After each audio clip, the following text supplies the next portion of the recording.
Good afternoon, everybody. Thank you for joining the webinar today. We're talking today about the benefits of construction market research. So thank you for taking time out to join us for this. Just before we start, a few items of housekeeping. All attendees are actually muted at the moment through the presentation. But if you do have any questions, please use the button that you can see in your dashboard. I believe it's on the right of your screen, and we'll take these questions from you at the end. So to introduce ourselves, I'm Jenny Brooks. I'm an associate of Competitive Advantage. I've worked as a B2B marketeer in the building interiors sector for 20 plus years.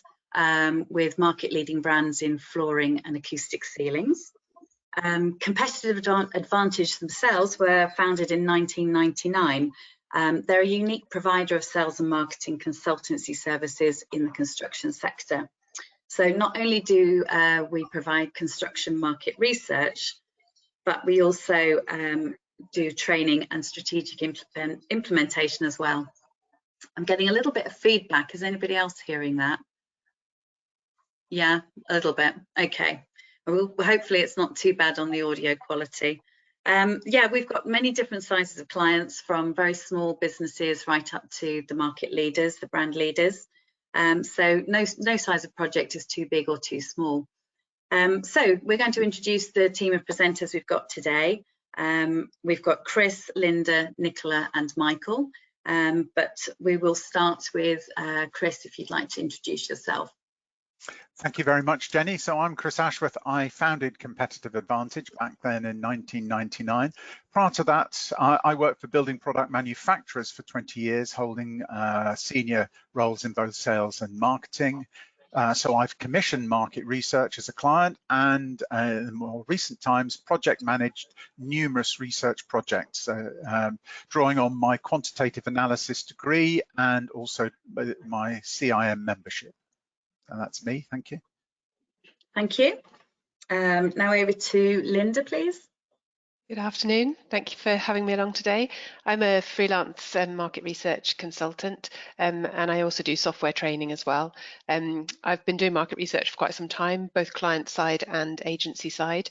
And I used to work for the National Building Specification, when they were the commercial arm of the RIBA, doing market research and training for them.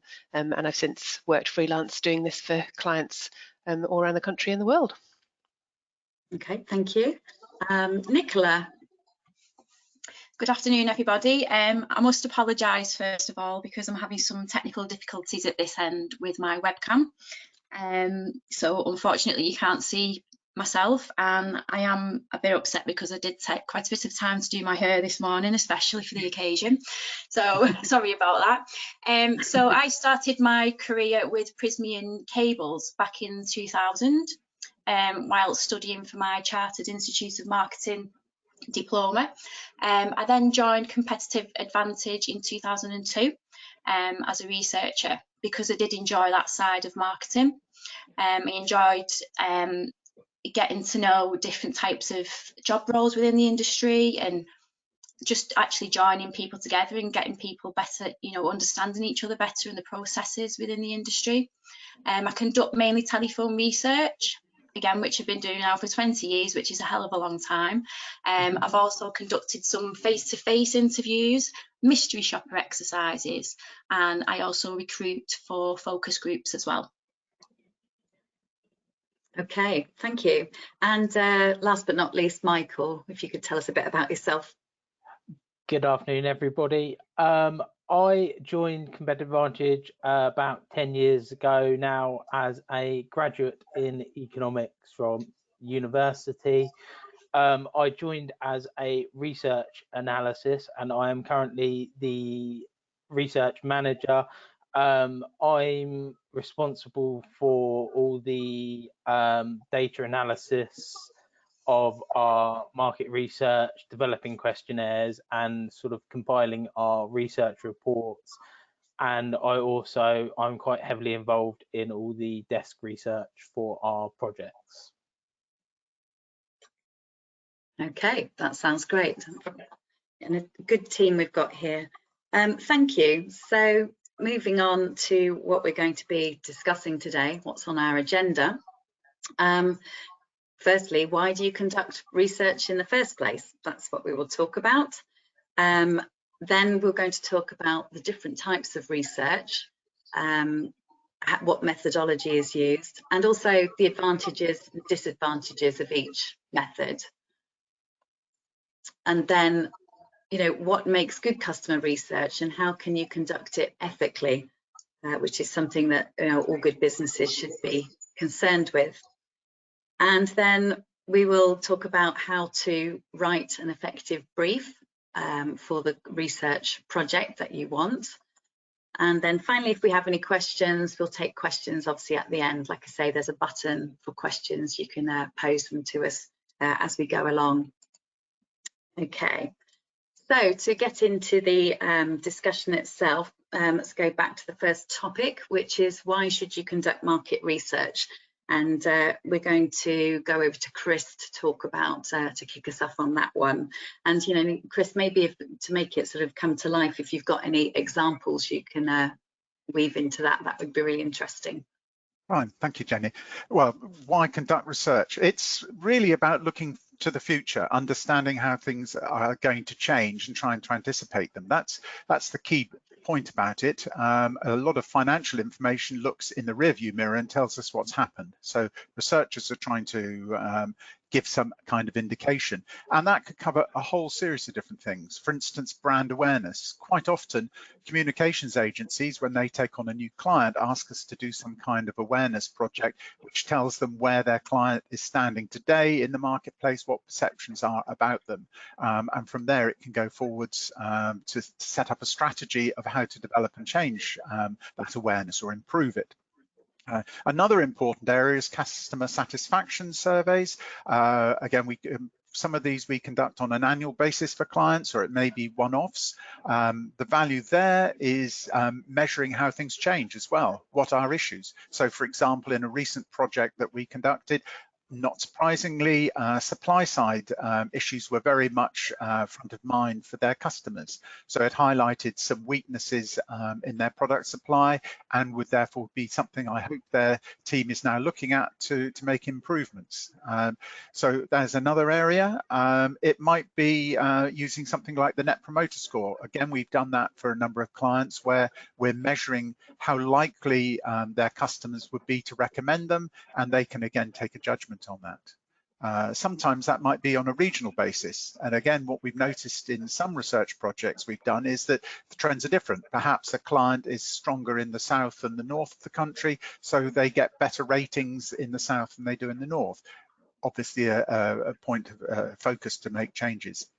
Another area is mystery shoppers. That's always very interesting. Posing as a customer, and Nicola's done quite a lot of these. She must have a whole array of prices for different products now. I seem to remember last time it was building constructing a patio and asking various questions. That can often spread across both your own outlet and competitor outlets to see how they compare with each other. It might be a manufacturer getting a sense of how well their products are being promoted by their distribution, or we've also done them for merchants who are looking at how well their own individual branches are performing and are they covering everything. So there we'd be working with them to identify a series of questions around such issues again as shortages and how staff deal with that. So there are a whole array of different areas there that research can help companies with. Definitely. Okay. Linda, did you have anything to add on that front?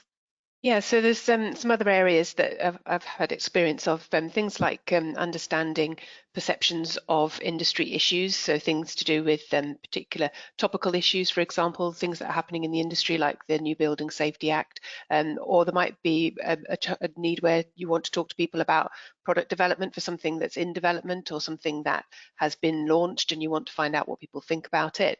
And often you're too close to that yourself, or you'll make assumptions about what it is you've done, and often you don't want to hear bad news about something that you've spent a lot of time developing. So often it's useful to get someone independent to talk to people, to your customers or your prospects about things that you've developed. And in terms of industry issues, for example, you might need to talk to a mix of people or industry stakeholders or experts, and that can be really useful in terms of sort of qualitative research and actually consulting people and having discussions with them. Yeah, so there's some other examples. Yeah, okay, thank you. So hopefully that's whet the appetite and you're interested in undertaking research still. But so now what we're going to do is explain the different types of research. Sorry, I'm just having my slides going the wrong way. There we go. Put it back on there. Yeah, the different types of research that we have and how they're carried out. And say we'll talk through each one and then just give you a brief summary of the pros and cons of using each method. So perhaps Michael, we'll start with the desk research, if you could pick up on that, please. Thank you, Linda. So desk research can be seen as probably one of the more basic forms of research and can be quite complicated, but then it can also be very simple. It varies in my experience from such as just looking at the internet and, for example, a manufacturer's websites to determine their product offerings and to compare that to the offerings of perhaps their competitors. And that's the most basic form of the desk research. And then you can look at all the information sources that are out there for the industry, such as the ONS, and you can also track down forecasting for certain sectors, and this is all done mainly via online. And then on the other end of it, we use the construction product database Barber ABI, which we use quite a lot for our research projects. And essentially that is a case of looking at the database to determine what projects our clients would be interested in. You can look at different projects from different sectors, and you can break it all down by value of projects, certain types of projects that they might be interested in, and sort of if they're at a particular planning stage or particular products they're looking for. And then obviously that brings you through to the fact of sometimes it doesn't quite contain enough information and you actually have to look on, you can look through planning websites for specific projects to give you a bit more information, such as a specific material or product that they may be interested in using on a project. And just generally, this can be quite time consuming, as there's so much information out there and sort of it's going on different websites and collating all of the information and sort of presenting it. But then it can also be quite simple, really, and give you the basic background information you're looking for in your research. Okay, thank you. Chris, is there anything else to add on desk research? Well, yes, because there's a wealth of documents out there. Michael's touched on some of them, but others that can be very useful are such things as government papers. It might be, for instance, the government's net zero strategy was published earlier this year, and that gives us a real insight into where they're planning to invest, what they're planning to do, so that can tell companies where opportunities are coming. Even the party manifesto, shortly after an election, by referring back to the manifesto they worked with, you can get a sense of what their commitments are to investing in the schools program or something like that. Then we mustn't forget trade bodies and other industry bodies who put out papers and observations. And then, of course, finally, there are third-party research reports which are available to be purchased. There's a wealth of information. And I think while all of this is available, often free to anybody if they know where to look, it's one, the knowing where to look, and two, the time it takes to pull all that together. So I think, again, using a third party to do, like ourselves, to do that is a definite advantage for manufacturers. Yeah, like you say, I think the time involved in reading all the various elements, it's consuming for most people. So yeah, okay. Let's move on to online surveys. And Michael, I think again you were going to pick up on that. Yeah, so online surveys can be a really great tool for research, and they can be a good, quick way to gather quite a bit of feedback from a wide target audience, and they can be at a relatively low cost. But the problem with online surveys is that you cannot guarantee a specific response rate, or you can't guarantee to achieve a specific quota, because the audience is so wide and it's not very targeted in a lot of times because the databases of the people you're trying to contact. So that's one issue with it. But then obviously if you've got that short, simple bit of information you want to find out, it's a really good way, as long as you do keep it simple. And it's not the best for sort of the long open-ended questions for your research, but for short closed questions where you just want to find out that little bit of information or someone's opinion, then it's a brilliant tool for it. And then obviously it can be low cost, but we have found in our experience is that you do tend to 80% of the time probably need to have a suitable incentive for people to complete your surveys, as we all know what it's like. Everybody gets lots of surveys through their emails and you just ignore them. But if you've got that incentive that appeals to your target audience, then you're more likely to get a very good response rate out of them. Sure. Yeah. Okay. So bars of chocolate and things like that. Is that what you're meaning? Something a bit bigger than that, I think, actually, Yeah. usually required. Depends how much you like chocolate. So yeah, Chris, did you have anything else to add on that? Sometimes the way we work it is we'll do that as the initial gathering of information, and then we'll top it up with telephone interviews. And a good example of that was with our construction media index, which we run on a 2-yearly basis. We start off with those online surveys, and then we can not only top up the numbers, but also select the right people to contact using telephone interviews. Sure. Yeah. Okay, which leads us on nicely to the next part, which is talking about telephone and face-to-face interviews. So obviously these give a more in-depth type of research. And Nicola, can you perhaps tell us a bit more about that? Yeah, I mean, as you've already touched on, I think the difference between online and telephone research is that you do get a more in-depth response from respondents.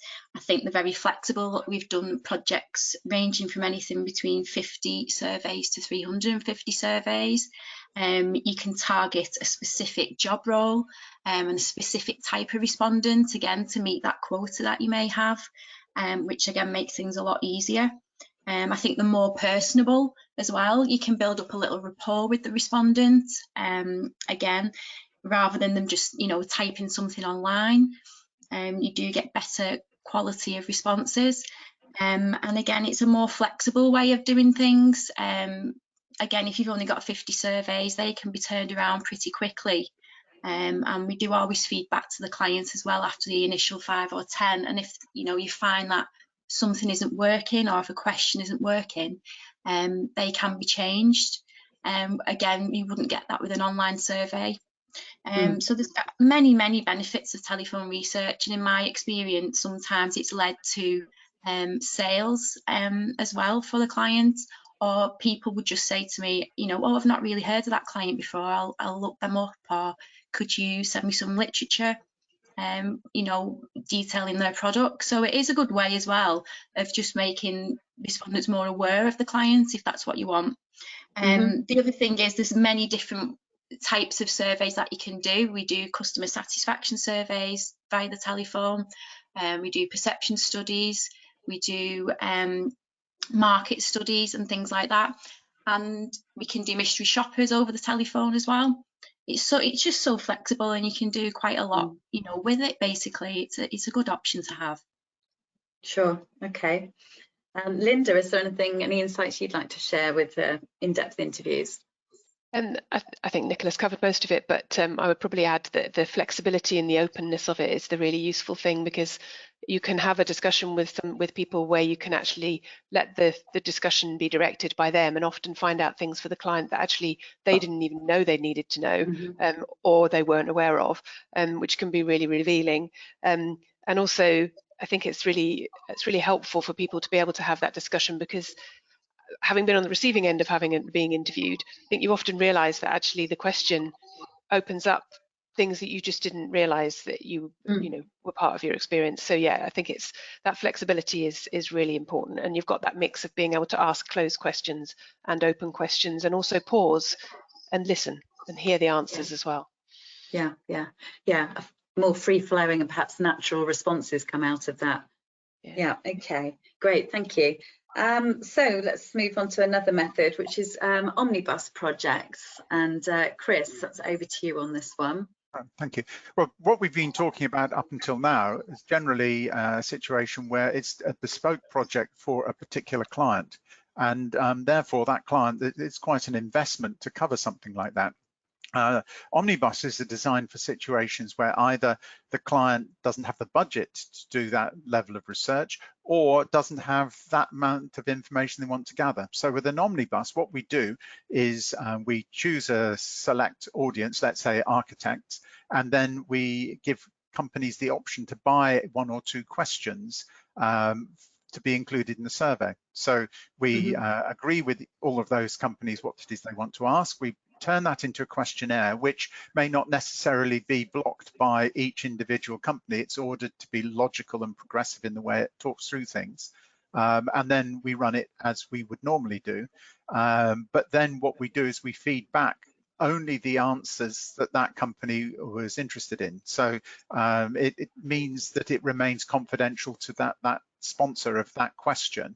But at the same time, they get the economies of scale. So it may work out at a tenth of the cost of conducting a bespoke research project.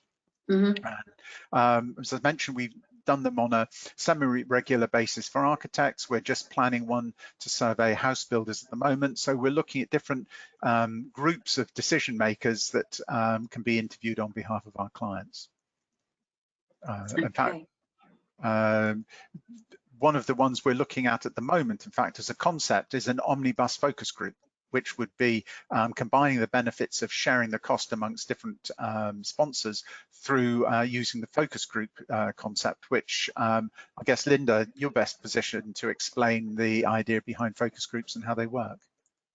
Yeah, so the important thing here is actually to know specifically what the objectives are for the research, so that then you recruit the correct people for the focus group and don't end up with a group of people that you then can't ask the right questions of. But once you gather that group of people together, the idea is that you run through what I probably would normally call a discussion guide, but has a fairly free flow to it as well. So you do make sure that you ask that group the questions that are required of you in relation to what the client's asking for, or the multiple clients, but you have a discussion. And you get their opinions, they get to bounce off each other, and you take the discussion in the way that it flows well, but also you keep it to the research objectives, so that you make sure that you are finding out what the clients asked you to find out. And those focus groups can be run online or in person. Okay. So just picking up on that then, you say they can be online or face-to-face. Perhaps Michael, would you like to answer? Yeah, what's the benefits and challenges of both? Yeah, so I suppose I'll start with online, as it can in some ways be the lower cost version of the focus groups rather than the face-to-face. And I mean lower cost in terms of the time cost for both the organizer and the participants, because obviously they don't have to travel, take a day out of their calendar to travel half the length of the country to attend it. They can literally just squeeze it in an hour on their lunch break, for instance. And then obviously you can have a few more attendees, as it were, than if you were saying limiting it to 5 or 6 people in a room. On a face-to-face one, you can have, we probably would say, between 6 and 8, to be honest, on an online one. Otherwise it gets a bit unwieldy. to manage. And then obviously on the other end of that, you've got the face-to-face ones, which obviously will cost a bit more in terms of time, and also quite often we suggest you pay the travel expenses for the respondents as a way to get them there. But then obviously with face-to-face, I think that a lot of the participants, they can, during that discussion, they can bounce their opinions off each other a lot better, and it's a bit more manageable to actually steer the discussion sometimes, and you can pick up on their body language. So really there's benefits to both and sort of costs to both, and it's sort of weighing up what you want to get out of it and the objectives of your research, and which would really suit better. Sure, yeah, understood. Okay, anybody, Linda, anybody got anything else to add to that? And I would add that it's, strengthened that it is really about the research question, and actually the appropriateness of face-to-face or online is really down to what you're trying to find out. For example, if you're trying to show product samples, that's going to work much better face-to-face. If you're trying to do a site tour for people as a benefit and talk to them more outside the focus group, you're going to need to do that face-to-face. Online, yes, can work really well, but of course, from a facilitation point of view, that has its own challenges. You've got to make sure that people just talk one by one, and then you've got to make sure that when you go back to the first person, they haven't forgotten what they were going to say at the beginning. It flows more easily in person sometimes, but there's definite pros and cons to both. But also in terms of focus groups, it's really common, it's actually quite unusual not to offer an incentive to people. It's a commitment of their time. That incentive can't be something that it can't be a benefit from you, so it can't be your, you can't give them your product, for example, and you can't give them cash either, but you can offer to donate money to charity for them, or you can give them something like a voucher. That's fine. Okay, yeah, good. Okay, that's understood. And finally, something that I don't actually know what it is, but I'm sure hopefully Linda, you can explain, what is ethnography or ethnography? Ethnographic research pulls from a more academic and anthropological type of research, which is essentially about doing research by being there in person, immersing yourself in a culture, or being in a room with people when they're doing their jobs, or being in a room with people when they're having discussions. So it's more of an observation technique, and it's something that you can apply to market research. It's not, I've never done it in a kind of academic way, but it's very much something I've done in terms of not just asking people to recall what they think of how to do something or what they think of a product, but actually get them to allow them to let me be in the room with them to watch them work and watch them do something. So, for example, that could be using software, it could be using a product, it could be, watching in a merchant's what's going on in the yard, how that's actually working, and just observing and reporting back, and listening to what people are actually doing, rather than asking them after the fact or in a focus group where their recollection can sometimes often be not what they necessarily did, but what they think they should have done, or what they want you to hear. Yeah. So you're first-hand.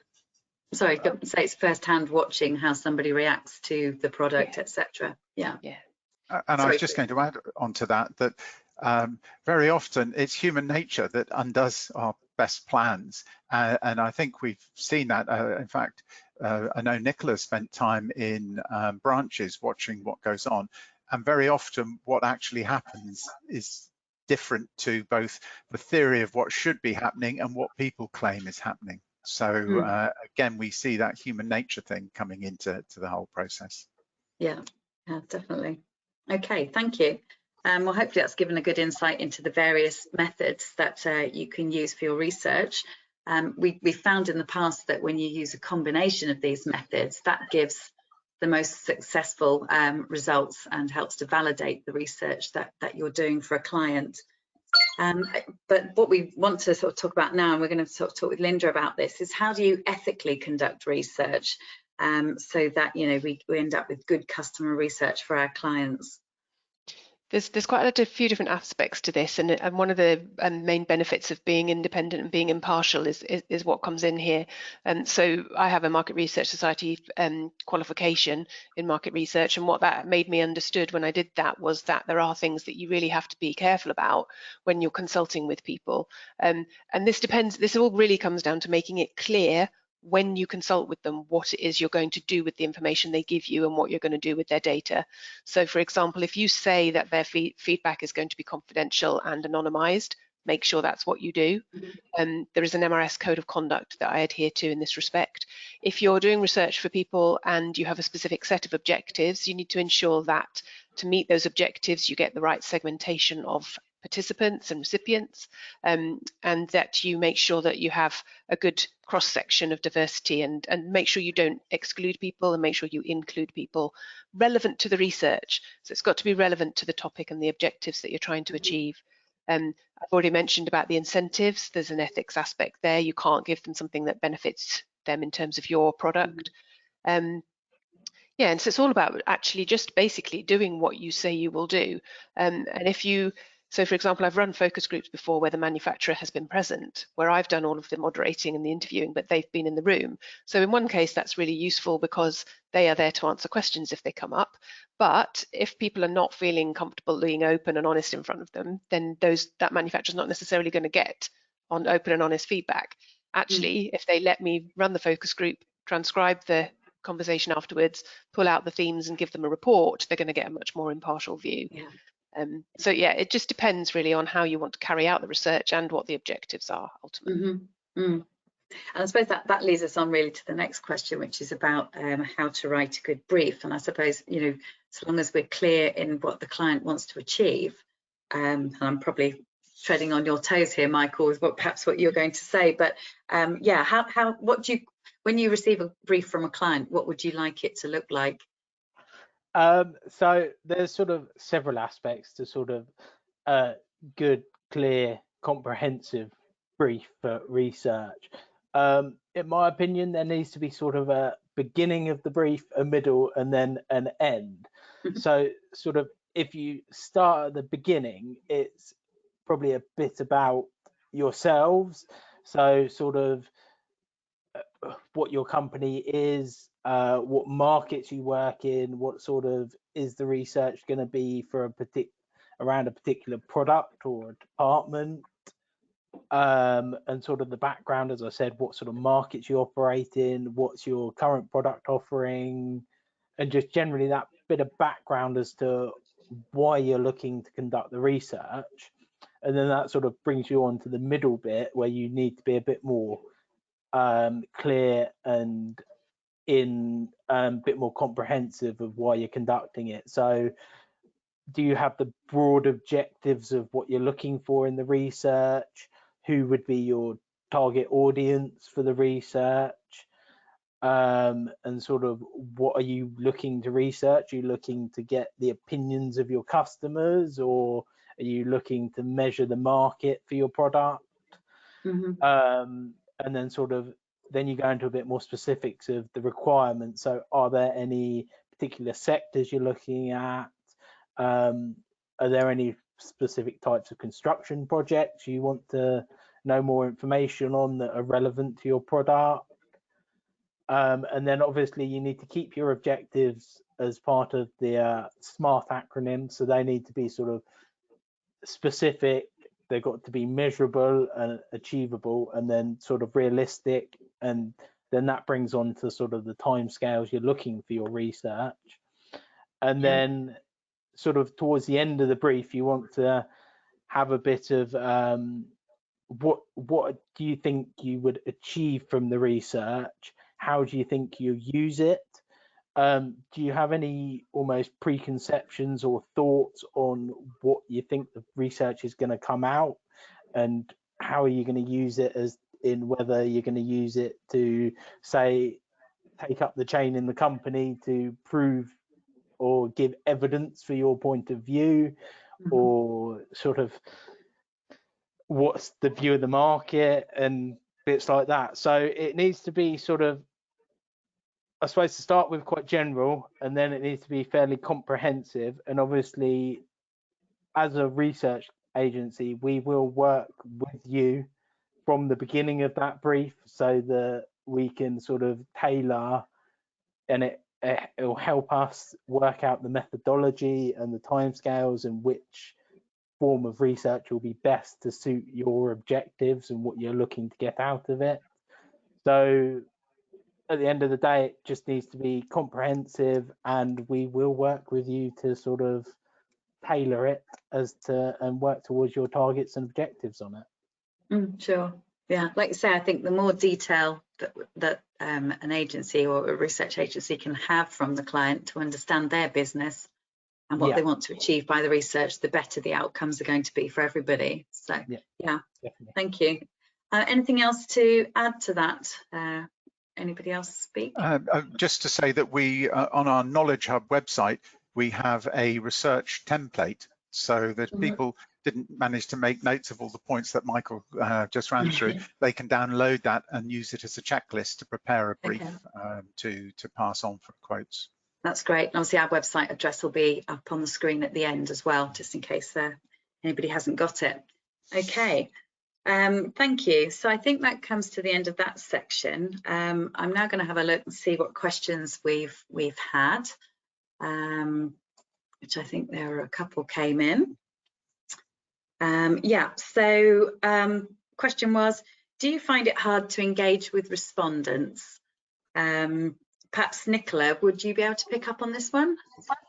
Yeah, of course. I mean, I think first of all, because we specialise in the construction industry and we get to work on, all different types of projects across the year, it gives us a real advantage as we do have a good understanding of current trends and issues that are affecting not only our clients but our respondents. So that does help to engage with the respondents also.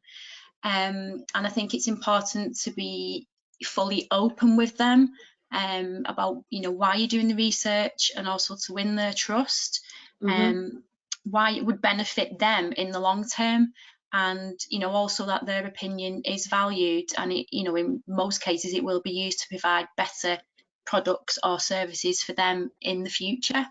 So I think that is a real advantage. But at the end of the day, obviously because of COVID, it has become more difficult to speak to people, and I think we're just learning, especially in my role, just to become more patient as a researcher, in that it will take a little bit longer to get to speak to the right person. Back in the day, you could just ring the receptionist and they put you through, and no problems there. Where now people are working more remotely, and sometimes your call won't be transferred. So in most cases, you'd be given an email address and then you would have to follow it up that way. So it's just learning, to do things in a different way and to adapt. But I think, we're getting there. It's becoming a lot more easier. And especially as people are now going back to a more hybrid way of working as well. Yeah. Do you think people are more likely to take calls when they're at home or in the office, or is it still a mix? I think so, yeah. I think especially during, COVID, some people would like a little chat with you, and after the research had been done, you'd have a little chat about things and sometimes how they were feeling. Sometimes I felt like a counsellor.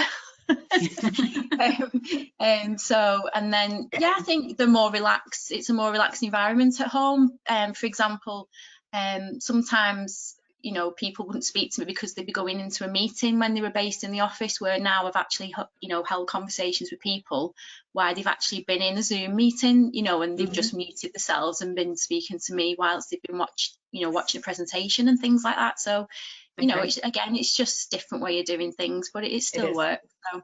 Yeah, sure. I'm sure you had your fair share of children coming onto the calls as well, running into the room, etc. Definitely, which I think you'd be surprised not to hear them now, I think. Yeah, exactly. Okay, thank you for that.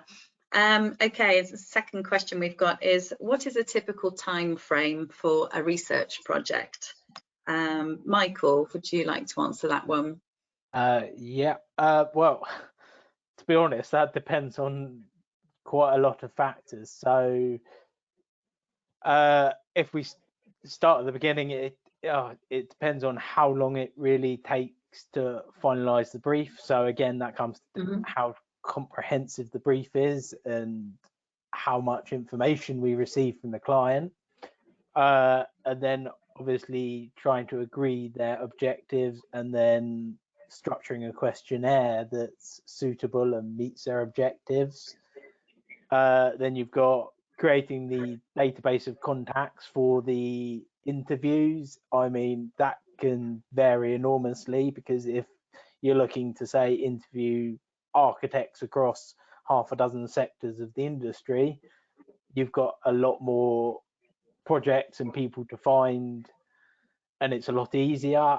Whereas if you're interviewing contractors working on a very niche product or installing a niche product, it can be a lot harder to actually source that quality contact to conduct the interview with.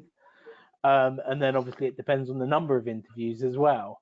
As we know, obviously more interviews is going to take longer.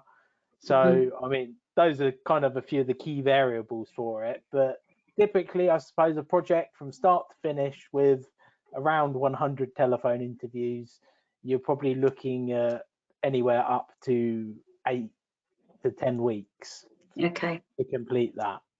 Yeah. So we need time to do the research effectively, and it needs to be built into a customer's plans, really, doesn't it, for the year? Yeah, to allow that time. Okay. All right. Thank you. And then the question which we were probably all expecting is, what about the cost? And I'm going to ask Chris to answer that one. Thanks, Jenny. Yes. Well, as Michael said, it depends on so many factors, and it is quite variable. But if we take a project like the one Michael's just describing, that could cost between £10,000 and £15,000. But every project is unique, so there's no standard price. It depends on how long it takes to conduct the interviews, the complexity of the questions, and hence the analysis of those questions, the research that's needed to find the contact in the first place. That's a string of different things. Focus groups, it's similar. Well, big difference between online and face-to-face in terms of cost, but also the recruitment process can take quite a lot of time to find the right people. So it's quite varied in terms of those costs, but 10 to 15 for 100 interviews would be a good example. Okay, great. Thank you. Okay, that's all the questions for now, but if there are any more, as I say, afterwards, please send them in to us, and we'll get back to you as quickly as we can. So that comes to the end of the webinar. Thank you very much, team, for discussing. It's been really useful to hear all that, and I've learned something new. I didn't know about ethnography before today, so thank you for that. Let's just summarise on some of the key takeaways that we have discussed. So why market research? Why do we need it? Well, it helps your business to understand existing customers' attitudes and their buying patterns. So you get to know your customers far better and what they need. You can also identify new customers and new opportunities. You understand your market, trends, what's going on, and importantly, what your competition are up to, because we don't work in silos, and we always need to stay ahead of the competition. You may from that find new business opportunities, new areas to move your products into, or your services. And you know, the biggest thing behind this is that really it's everything that you're doing is making an informed decision, because your decision making is based on the facts that have come out of the market research. So ultimately, this makes you more strategic as a company, and hopefully leads to growth, which is essentially why you're probably undertaking the research in the first place. So just remains to say thank you very much for attending. Our email address and website are on the screen. For those attending, we will send a link to this webinar so that you can rewatch the parts that you may need to recap on. We're also posting it on social media, such as LinkedIn, so do take a look at that when you can. Yeah, and just one other thing was we are actually running a webinar, another one in September, so 29th of September, a date for your diary, and this one is going to be about delivering successful CPDs.